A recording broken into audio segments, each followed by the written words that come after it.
This is the Australian National University Library. And this video is about understanding types of information sources. When you start to do research at university, whether as an undergraduate or a postgraduate, there are a lot of confusing terms that get thrown around, especially in relation to online resources. This is because a lot of the language that is used by libraries and publishers in relation to research and information is left over from when most resources were physical items on a shelf rather than online. This can make it hard to work out what type of source you are looking at, which makes it hard to reference it correctly. In this video, we will break down some of those terms so that it's clear exactly what we are talking about when it comes to research and resources. Think of the structure of most online resources as a family tree. So, let's start at the top and work our way down from there. The first level is the database level. A database is a collection of electronic information. In library terms, a database is a system managed by a company that collects scholarly information. Most databases will have a subject focus. For example, Medline is a medicine database, while Taylor and Francis is a database for social sciences. These databases collate online scholarly resources so that they are better organized for those looking for discipline-specific sources, which can include journals, edited books, and authored books.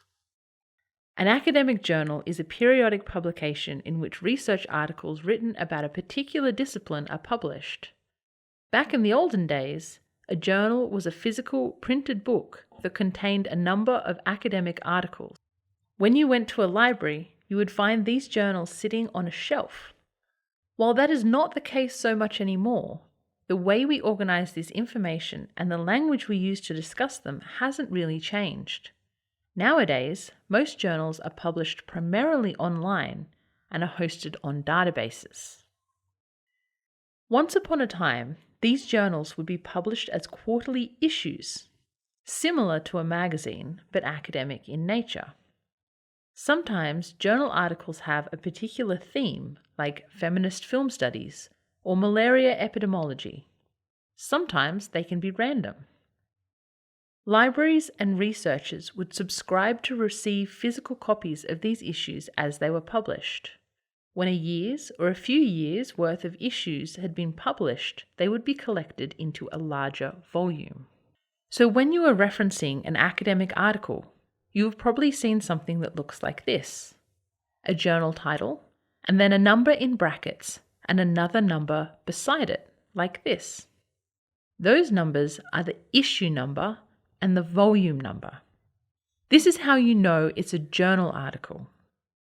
A book or book chapter will not have an issue number or a volume number in its citation. Journals are still organized into issues and volumes, even though they are rarely published into physical print copies anymore. Instead, a journal might look like this. It's important to understand that this is how journals are structured in case you are trying to find a particular article.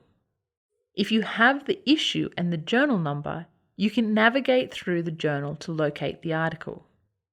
That is why it's so important to include the journal name, the issue, and the volume number in your citations as well. It will help someone who is trying to find that information to locate the correct article that you are referring to. But journals and journal articles are not the only sources that are collected in databases. Many databases also include ebooks. Now, we all know what a physical book is, and we've probably had some experience with ebooks as well. But in the academic publishing world, there are two types of book: an authored book and an edited book. An authored book is a book written about a topic that has been researched and written by the same person or sometimes two people, but rarely more than that. These researchers have done all the research and all the writing themselves, so the book is published under their names.